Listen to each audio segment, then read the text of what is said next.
Bismillahirrahmanirrahim. Assalamualaikum warahmatullahi wabarakatuh. Selamat datang kepada teman-teman di channel Ojowedi. Terima kasih kepada teman-teman yang sudah mau mendengarkan cerita-cerita di channel Ojowedi.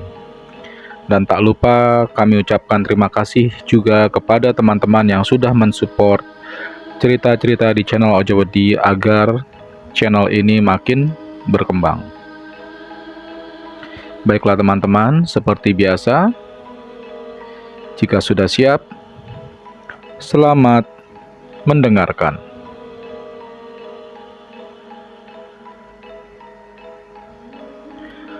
Pernah tidak terlintas dalam pikiranmu saat sedang merantau dan mencari kos-kosan murah dengan kondisi terserah demi untuk menghemat pengeluaran? Jika pernah, coba pertimbangkan lagi. Apalagi kalau diiming-imingi murah dengan fasilitas lebih. Kenapa begitu? Saya akan coba menjelaskannya melalui cerita hari ini. Sebut saja namanya Supri. Ia mengaku memiliki pengalaman mistis saat menghuni kos-kosan murah dengan fasilitas lengkap semasa kuliahnya dulu. Menjadi mahasiswa perantauan, mandiri adalah hal yang paling utama. Hidup di kos-kosan dan mengurus segala kebutuhan hidup sendiri sudah menjadi sesuatu hal yang mau tidak mau harus dilalui. Terlebih, jika tidak memiliki satu saudara pun di sana. Sebut saja namaku Supri. Aku tinggal di sebuah desa yang ada di lereng salah satu gunung di Jawa Tengah. Aku adalah anak pertama dari 3 bersaudara. Menjadi anak mbara pertama bukanlah hal yang mudah. Harus menjadi teladan bagi adik-adikku dan bisa bertanggung jawab kepada keluarga setelah kedua orang tuaku. Terlebih lagi besar harapan kedua orang tuaku agar aku bisa mengenyam pendidikan tinggi dan bisa memperbaiki derajat keluargaku.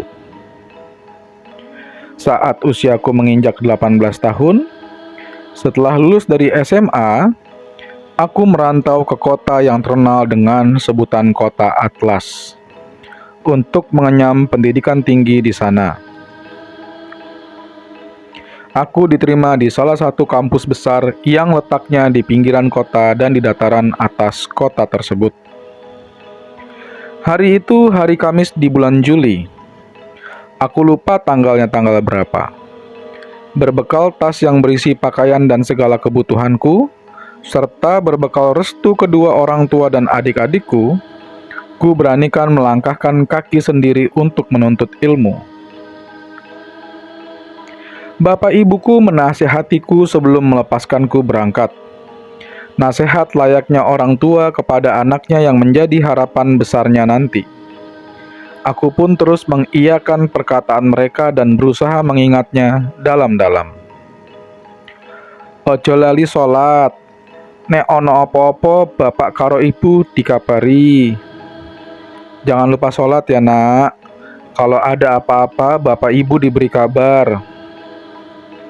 Begitu ucapnya di akhir kalimatnya. Kucium tangan mereka sembari pamit untuk menuntut ilmu di kota sana.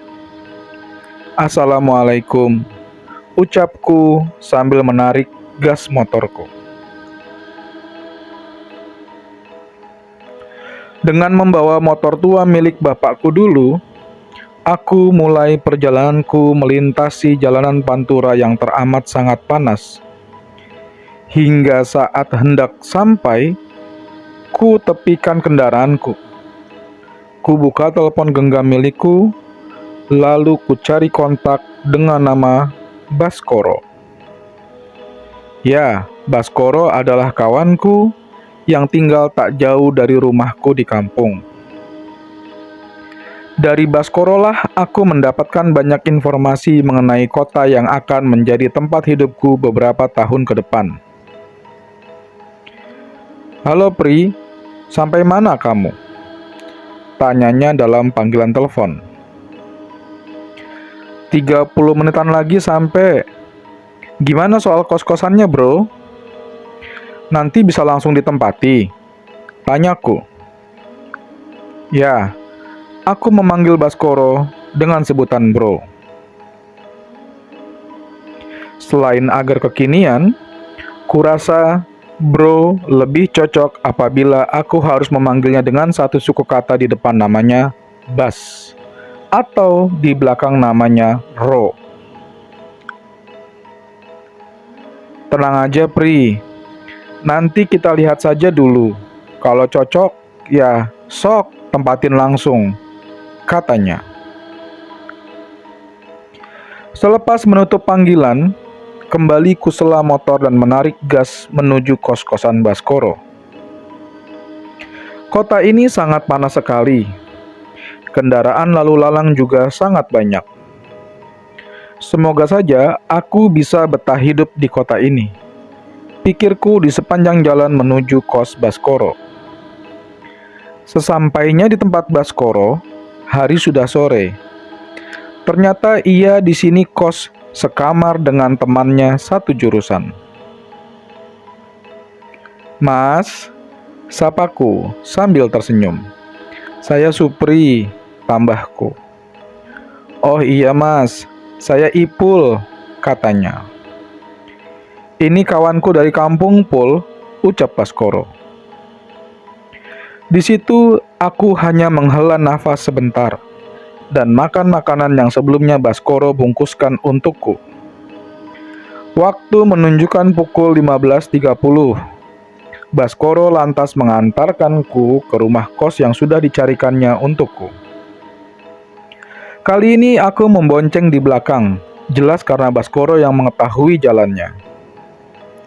Setelah 10 menit perjalanan, Baskoro menghentikan kemudinya tepat di depan rumah besar dan cukup mewah pada kala itu. Halaman rumahnya luas dengan beberapa tanaman hias di depan rumahnya.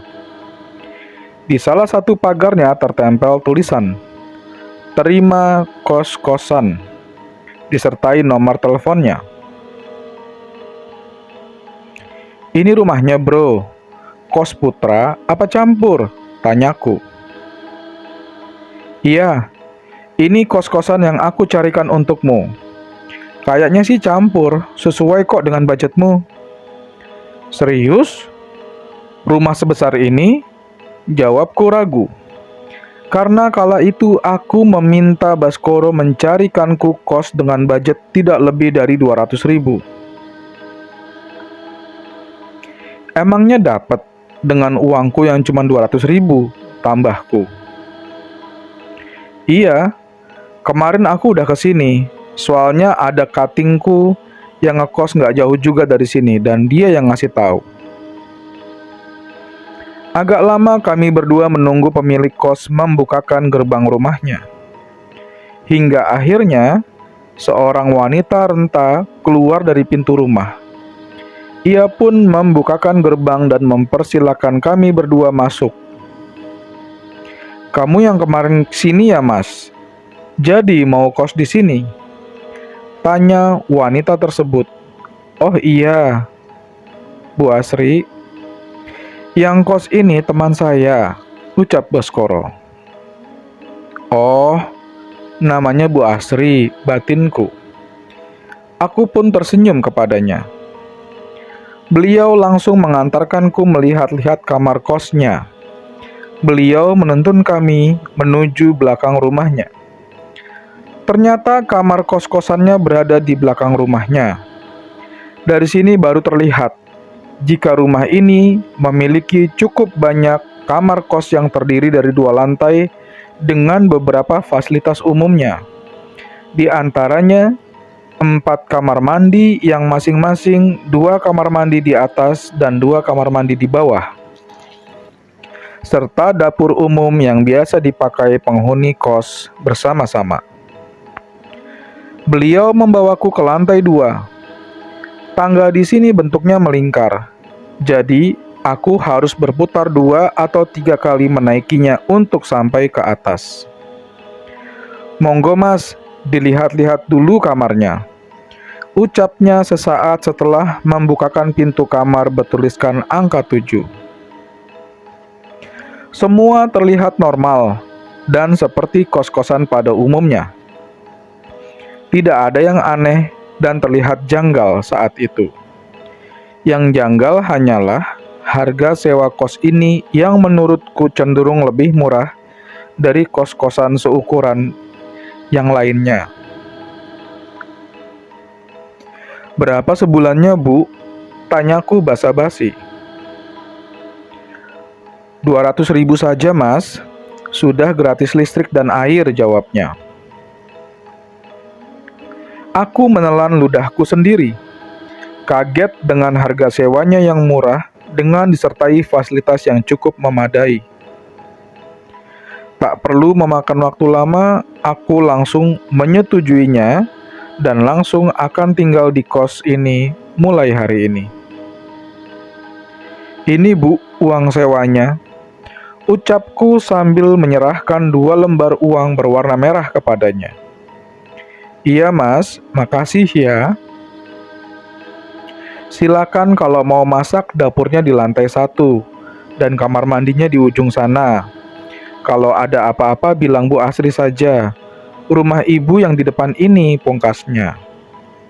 Selepas itu beliau langsung turun dan kembali ke rumahnya. Dengan dibantu Baskoro, aku membersihkan dan merapikan satu persatu barang yang kubawa. Tak terasa maghrib datang. Aku mengantarkan Baskoro pulang ke kosannya dan aku langsung kembali lagi ke kos-kosanku sendiri karena seharian belum istirahat. Kamarku berukuran sedang, nggak besar dan nggak kecil. Di dalamnya sudah ada kasur, 1 lemari, dan kipas angin yang sudah tertempel di dinding.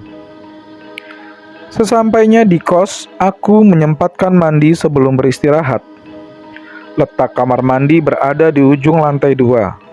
Jaraknya 3 kamar dari kamarku. Dengan membawa handuk dan perlengkapan mandi, aku keluar kamar dan menuju kamar mandi. Mataku sambil melihat ke semua arah, melihat keadaan di sekitar rumah ini. Aku perhatikan satu persatu kamar di lantai 2, karena sejak tadi belum ada yang terlihat batang hidungnya sama sekali. Semua kamar gelap dan tidak ada suara dari dalam kamarnya. Apa aku sendirian saja di lantai 2 ini? Tanyaku dalam hati. Ah, tapi nggak mungkin. Tapi kok gelap semua kamarnya? Kok sepi? Gejolak batinku dalam hati. Aku lupa bertanya soal penghuni kos kepada Bu Asri. Kualihkan pikiranku. Aku langsung masuk ke salah satu kamar mandi yang jumlahnya ada 2. Setelah selesai, aku langsung kembali ke kamar. Tak butuh waktu lama, mataku langsung terlelap karena lelah. Cukup lama aku tertidur sampai akhirnya terbangun pukul 11 malam. Aku terbangun karena perutku mulai keloncongan. Untungnya, makanan yang dibawakan ibuku dari rumah masih ada sisa yang bisa untuk menganjal lapar malam ini. Saat sedang menikmati santapan ditemani kipas angin yang dari tadi geleng-geleng ke kanan ke kiri, disinilah muncul keanehan. Samar-samar, suara langkah kaki terdengar dari balik tembok kamar kosku. Semakin lama semakin jelas. Itu artinya, langkah itu sedang menuju ke lantai 2. Akhirnya ada penghuni kos lantai 2 juga yang datang. Batinku dalam hati. Tapi di sini aku tetap di dalam kamar. Rencananya aku akan menyapanya besok pagi saja karena ini sudah malam. Suara daun pintu dibuka pun terdengar di telingaku. Kalau dari suaranya, sepertinya itu kamar yang berada di paling pojok, yang paling dekat dengan kamar mandi. Tak lama dari situ, saat aku tengah main game di HP, tiba-tiba telingaku mendengar suara perempuan tertawa kencang terbahak-bahak. Pikirku, itu suara berasal dari orang yang baru saja datang. Tapi, belum lama otakku berpikir positif dari kejadian barusan, suara tawa yang sedari tadi terdengar jelas, tiba-tiba berubah menjadi suara tangis yang begitu lirih dan pelan, sehingga rasa penasaranku tiba-tiba memuncak. Aneh, cepat sekali berubahnya. Lantas aku bangun dan menempelkan telingaku ke belakang pintu agar pendengaranku semakin jelas. Dan ternyata tidak salah lagi, itu memang suara tangisan seorang perempuan. Seketika aku bingung dengan apa yang harus kulakukan. Apakah aku harus keluar dan melihat apa yang sedang terjadi di sana, atau membiarkannya dan tetap di dalam saja? Perasaanku berkecamuk saat itu. Rasa takutku pun memintaku agar tetap diam di dalam kamar saja.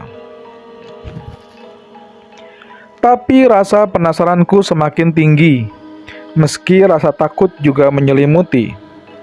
Otakku tidak kehabisan akal. Ku geser sedikit posisi tubuhku. Sekarang aku berada di balik jendela kamarku dan hanya dibatasi oleh kain korden yang menggantung. Kuintip perlahan dari celah yang kubuka. Kuperhatikan dengan seksama keadaan di luar dan di kamar yang kuduga kuat kamar milik perempuan yang belum lama datang. Meski kamarnya tidak terlihat karena posisinya sejajar dengan kamarku, tapi lantai di depan kamarnya terlihat dari sini. Dari sini tidak ada yang berbeda jika dilihat dengan mata. Tidak ada satupun, tidak ada apapun di sana. Secercah cahaya pun tidak ada yang dipantulkan dari dalam kamarnya. Lantas, suara dari mana itu asalnya? Melihat ini, aku semakin penasaran dengan dari mana suara ini berasal. Ku bulatkan tekadku dan kukumpulkan keberanianku dengan singkat untuk meraih gagang pintu dan membukanya perlahan. Ceklek. Ya, aku membukanya. Sekarang yang harus kulakukan adalah melangkah pelan-pelan keluar dan mencoba melihat keadaan. Saat sudah di luar, mataku melihat ke arah kamar pojok, lalu kutajamkan lagi pendengaranku. Dan ya, suara tangis itu masih ada. Suaranya sangat pelan dan lirih. Aku semakin yakin itu berasal dari kamar ujung.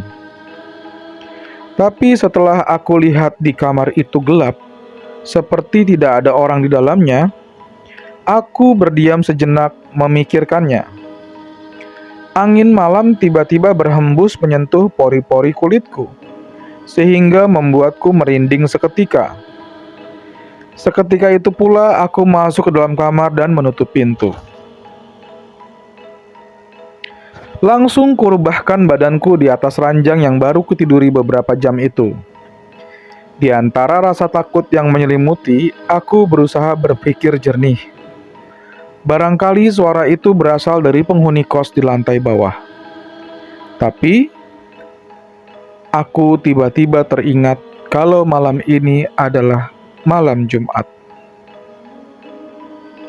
Rasa-rasanya susah sekali untuk tidak berpikir negatif di posisi ini.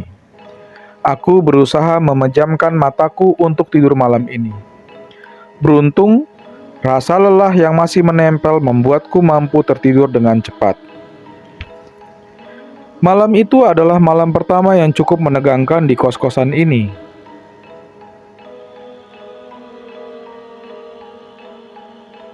Paginya, aku bangun pagi-pagi sekali. Ku awali dengan 2 rakaat subuh untuk menjalankan kewajibanku sebagai makhluk yang diciptakan di dunia ini. Belum ada aktivitas ke kampus hari ini. Ospek kampus akan dimulai hari Senin. Karena berada di dataran yang tinggi di kota ini, membuat daerah kos-kosanku di sini terasa sejuk saat di pagi hari. Gak lengkap kalau belum ada kopi, pikirku. Mungkin aktivitas ini akan menjadi aktivitas rutinku tak kala pagi hari. Setelah ku ambil kopi hitam saset berlogo kapal yang sedang berlayar, dan dengan membawa satu gelas yang sengaja ku bawa dari rumah, aku berjalan menuju dapur. Oh iya, aku ingat dengan kejadian semalam. Ku sempatkan ke depan kamar yang kucurigai sebagai tempat kos dari perempuan semalam. Tapi anehnya, pintunya masih tertutup rapat. Apa sudah keluar lagi? Tapi kan ini masih jam 6 pagi, pikirku. Di depannya pun tidak ada sepatu atau sandal yang menandakan ada orang di dalam. Apa sandalnya di dalam? Pikiranku masih mencoba positif. Tapi kamar yang berada tepat di sampingku sekarang malah seperti ada orangnya di dalam, karena terdengar suara kipas anginnya dari dalam kamar itu. Karena belum mendapat jawabannya, aku memutuskan ke bawah untuk menyeduh kopi hitam favoritku. Di bawah sudah ada beberapa penghuni kos yang terlihat. "Penghuni baru ya, Mas?" tanya salah satu orang yang sedang mencuci motornya di depan. "Iya, Mas. Saya baru kemarin datang dan kamarku di atas."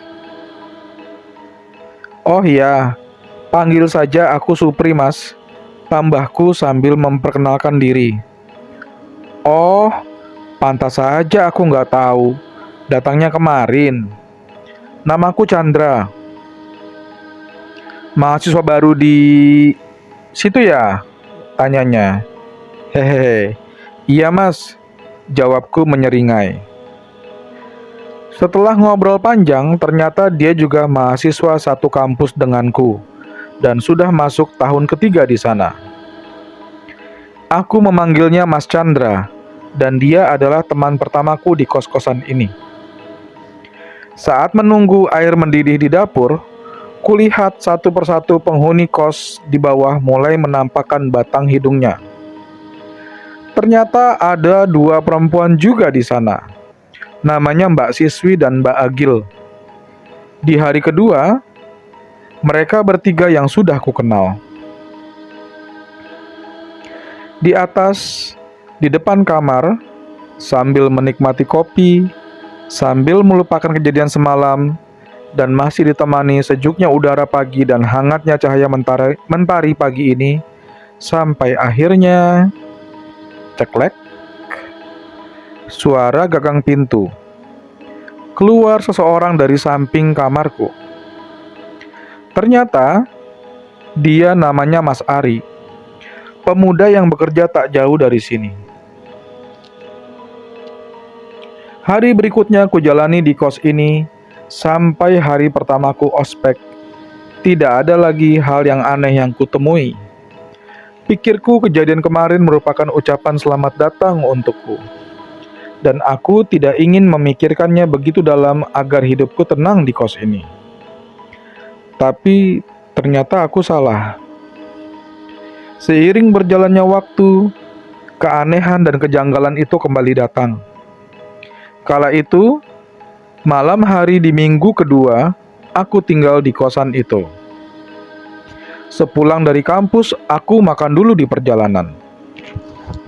Agar saat di kos, aku bisa terus istirahat karena lelah setelah aktivitas seharian sebagai mahasiswa baru di kampus. Begini ya jadi mahasiswa, keluhku. Begitu masuk kamar, aku langsung rebahan. Saat itu Mas Ari belum pulang ke kamarnya. Jadi mungkin hanya aku sendirian di lantai 2. Karena aku masih menganggap kalau kamar di ujung sana ada penghuninya.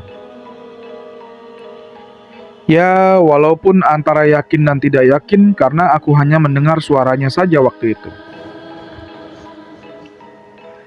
Nah, saat tengah sendiri di lantai 2 dan saat mengumpulkan niat untuk mandi malam, tiba-tiba aku mendengar sesuatu dari kamar mandi. Biur, biur. Suara air seperti ada orang yang sedang mandi disertai suara keran yang menyala. Seketika aku bangkit dari tiduranku, mendengarkan dengan seksama suara itu. Bisa jadi aku salah dengar. Aku lupa persis itu jam berapa. Tapi yang pasti malam itu belum lebih dari jam 10 malam. Tapi suara orang mandi itu terus ada dan membuatku penasaran. Bagaimana tidak? Sedari tadi, hanya aku yang ada di lantai 2 ini. Jika ada orang yang lewat, seharusnya aku tahu. Karena jika ada orang yang naik, pasti melewati depan kamarku terlebih dahulu. Terlebih lagi, pintu kamarku terbuka lebar. Seharusnya tidak ada alasan lagi untukku untuk tidak melihat jika ada orang lewat di situ. Rasa takutku tiba-tiba datang. Kali ini, aku memilih untuk tetap diam di kamar dan menutup pintu rapat-rapat. Kubuka sedikit kain korden di jendela, agar jika ada orang lewat, aku bisa melihatnya. Selang 5 menit, suara itu hilang. Kali ini mataku langsung tertuju ke jendela, memperhatikan siapa yang mandi malam-malam dan membuatku takut begini. Ceplek, ceplek, ceplek, ceplek. Suara kaki dengan sandal karet melangkah ke sini. Langkahnya terdengar sangat pelan. Degup jantungku menguat seiring dengan suaranya yang semakin jelas dan semakin dekat. Dan aku melihatnya sekarang. Seorang perempuan dengan rambut panjang menjuntai sampai bahu, mengenakan pakaian warna hitam, lewat di depan kamarku dengan sangat pelan sekali. Wajahnya tidak begitu jelas terlihat, karena aku hanya melihatnya sepersekian detik dari jendela. Tapi yang paling aku ingat adalah baunya yang wangi. Wangi sekali. Lebih wangi dari bau parfum yang pernah aku cium selama ini. Ya Tuhan, makhluk apa ini? Batinku. Aku masih belum mengetahui apakah dia juga salah satu yang tinggal di kos di sini. Tapi, aku belum pernah melihatnya sama sekali. Apa dia manusia jadi-jadian yang menghuni kos ini? Ah, sial. Aku benci dengan pikiranku sendiri. Hanya beberapa detik aku melihatnya, mungkin nggak sampai 5 detik. Anehnya, tidak ada suara langkahnya di tangga. Padahal, tangga kos terbuat dari besi, yang jika ada seseorang melangkah pasti meninggalkan suara yang cukup jika aku dengarkan dari kamar kos. Aneh, memang aneh, tapi ini yang terjadi. Aku menunggu sampai benar-benar aman untuk keluar. Ya, aku ingin keluar kamar dan melihat keadaan di depan. Tidak sampai 10 menit kurasa, keadaan sudah aman. Aku bangkit dan keluar kamar. Kuperhatikan dari ujung kamar mandi hingga tangga. Tidak ada bekas tapak jejak kaki basah di situ. Aku merasa janggal dengan ini. Ku beranikan melangkahkan kaki ke kamar mandi. Karena jika belum lama ada yang mandi, pasti lantai kamar mandinya basah. Begitu pikirku. Namun saat sampai, mataku langsung melihat kedua kamar mandi di sana. Tapi yang kulihat adalah lantai kamar mandinya kering dan gayungnya pun kering. Air di bak mandinya pun tenang. Seperti tidak ada tanda-tanda kalau ada orang yang baru saja mandi di sini. Hal ini membuatku terkejut. Mengetahui ini, aku memutuskan kembali ke kamar lagi. Keinginanku untuk mandi malam ini pun kuurungkan. Aku takut jika saat sedang mandi, tiba-tiba perempuan itu datang lagi. Tapi, saat hampir sampai di kamar, Mas Ari datang. "Baru pulang toh, Mas?" ucapku basa-basi. "Iya nih, lembur," katanya. Tiba-tiba aku ingin menanyakan mengenai dua kejadian misterius ini kepadanya. Aku rasa Mas Ari tahu mengenai hal ini. Secara dia lebih lama tinggal di sini. Tapi setelah kupikir lagi, dia baru saja pulang dari kerja dan terlihat wajahnya lelah. Jadi malam itu kuurungkan niatku dulu.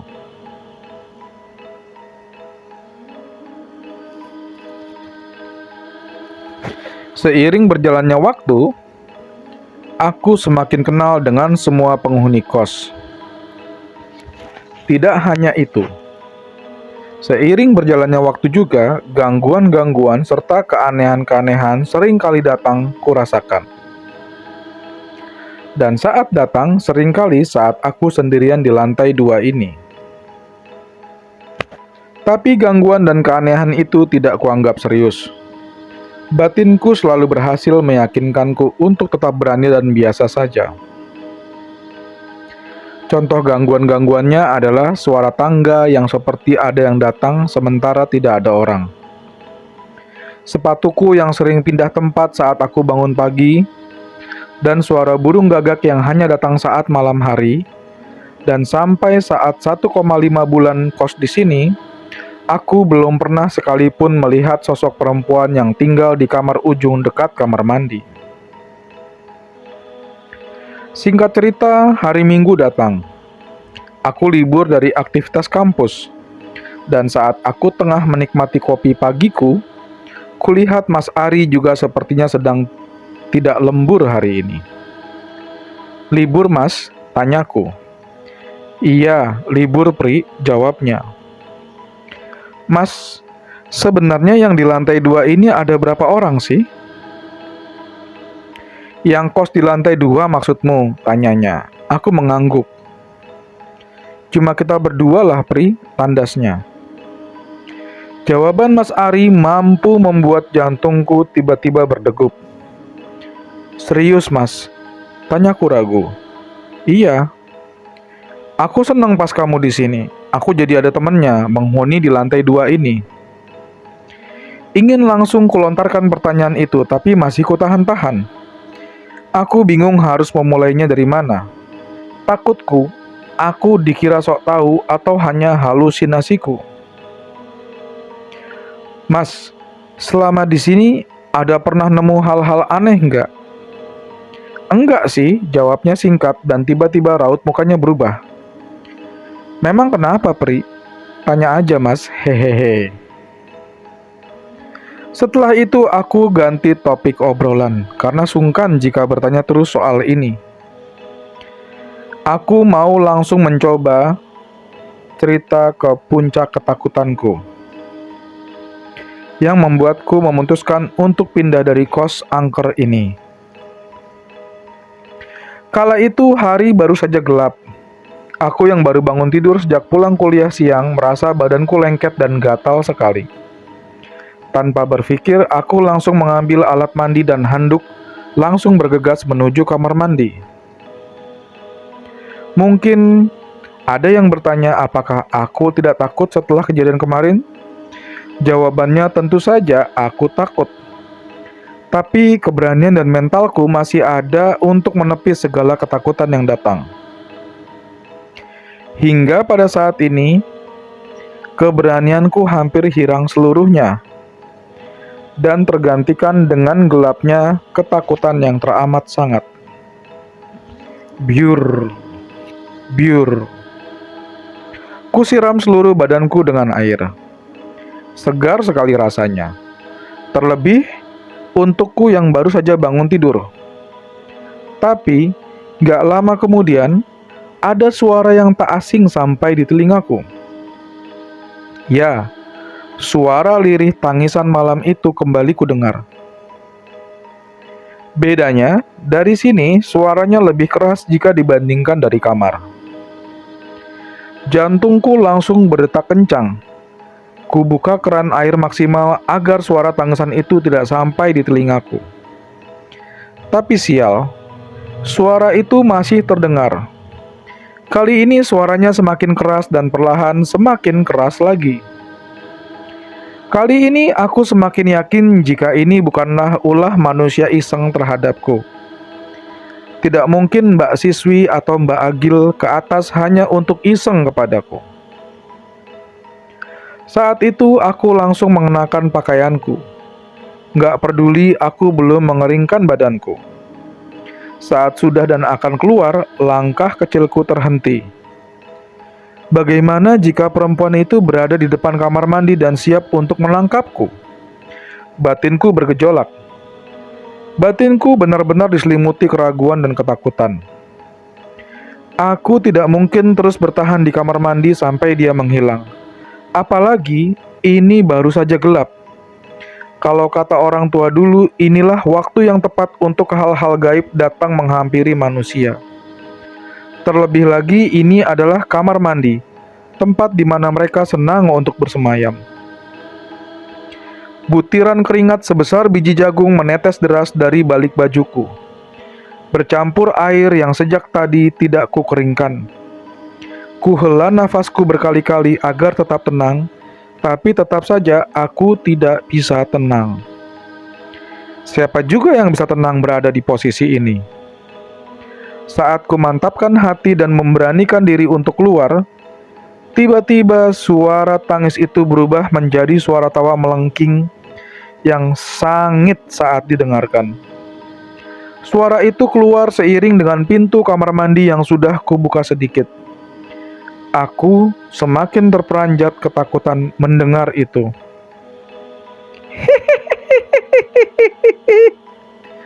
Suara perempuan yang sering waktu kecilku gunakan dulu saat hendak menakut-nakuti teman sebayaku. Ini nggak salah lagi. Ini bukan manusia. Demit sialan. Kenapa harus aku? Gerutuku dalam hati. Pada detik ini aku langsung membuka pintu dan berlari menuju kamarku. Namun, saat sudah berada di depan pintu kamar, kepalaku refleks melihat ke arah kamar mandi. Dan di saat itulah untuk pertama kalinya aku melihat wujud dari sumber suara itu. Aku melihat sosok perempuan mengenakan gaun hitam, sedang berdiri tepat di depan kamar mandi dengan rambut panjang terurai. Wajahnya pucat dengan matanya yang hitam, dengan mimik yang pasti sangat seram. Lagi-lagi, dia tertawa cekikikan sambil menatap dengan tatapannya yang tajam. Aku langsung masuk kamar dan sembunyi, dan mengunci pintu kamar. Di balik sarung yang kupakai untuk selimut, suara tawa cekikikan itu terus ada dan semakin dekat. Sakit sekali telingaku mendengarkan itu.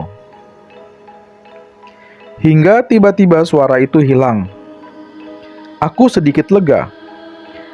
Tapi tiba-tiba hantaman keras terdengar dari balik pintuku.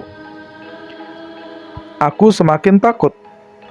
Segala doa yang bisa kupanjatkan, memohon perlindungan kepada Dia yang maha segalanya. Hantaman itu berulang berkali-kali hingga sampai suara itu hilang dan suara langkah kaki dari tangga muncul. Ternyata itu adalah Mas Ari yang datang. Saat itu aku bagai diguyur air es di tengah gurun yang sangat panas. Aku bersyukur. Saat itu pula kubuka HP dan menelpon Baskoro. Nama dialah yang langsung kuingat saat itu. "Bro, di mana?" tanyaku. "Di kos," jawabnya. "Aku kesana sekarang," ucapku singkat dan langsung mematikan HP. Ku bawa sebagian pakaian dan perlengkapan untuk kuliah besok.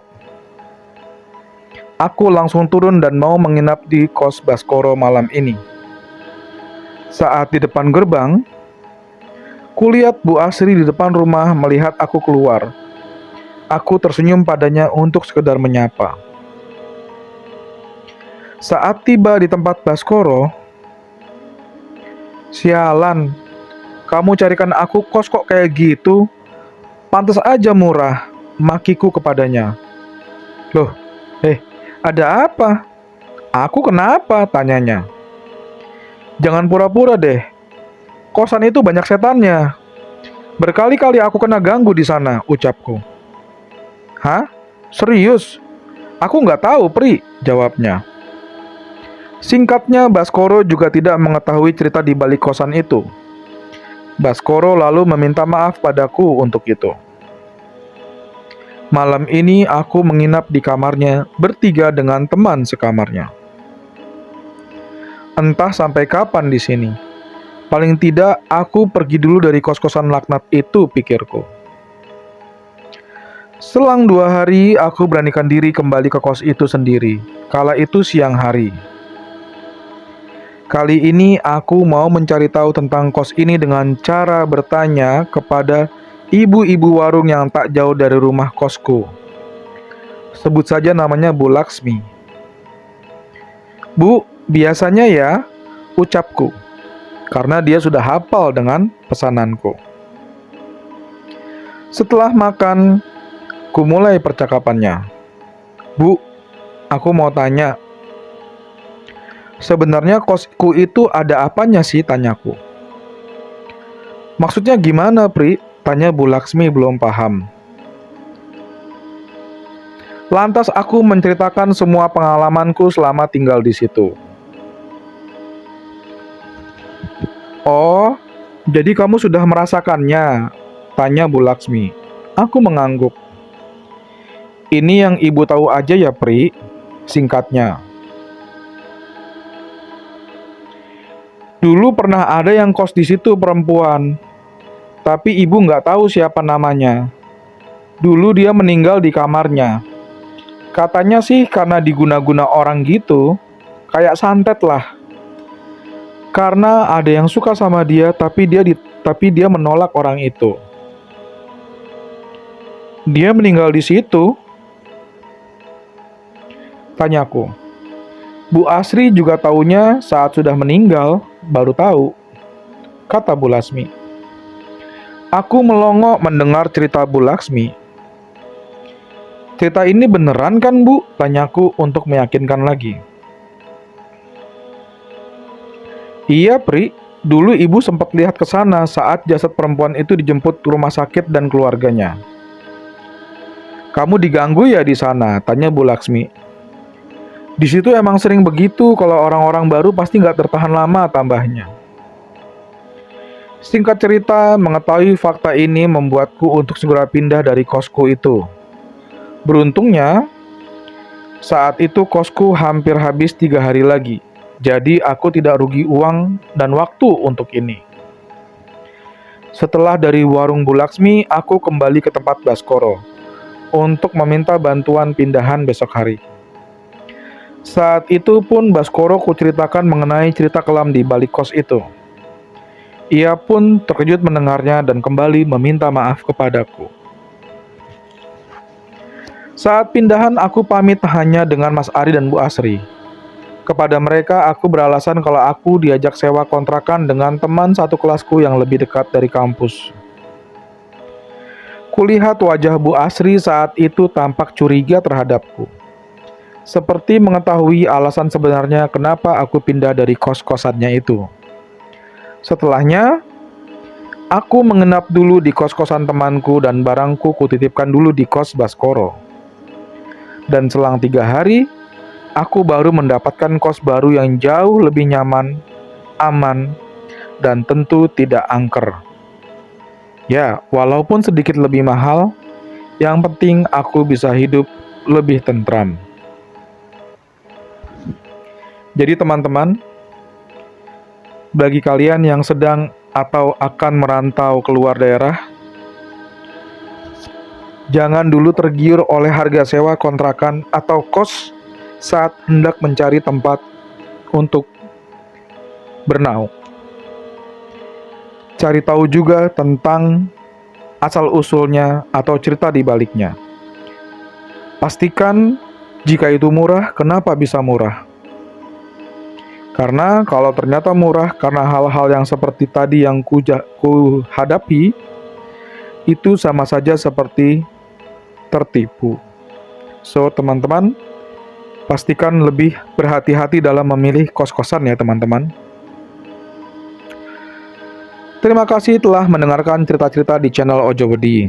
Jika teman-teman suka dengan cerita-cerita di channel Ojowedi, silakan diklik tombol subscribe dan tombol loncengnya agar terus terupdate dengan cerita-cerita terbaru. Jika teman-teman ingin membagikan pengalaman mendengarkan cerita-cerita di channel Ojowedi kepada teman-teman yang lain, silakan diklik tombol share-nya dan bagikan kepada teman-teman yang lain. Akhir kata teman-teman, terima kasih ya. Wassalamualaikum warahmatullahi wabarakatuh.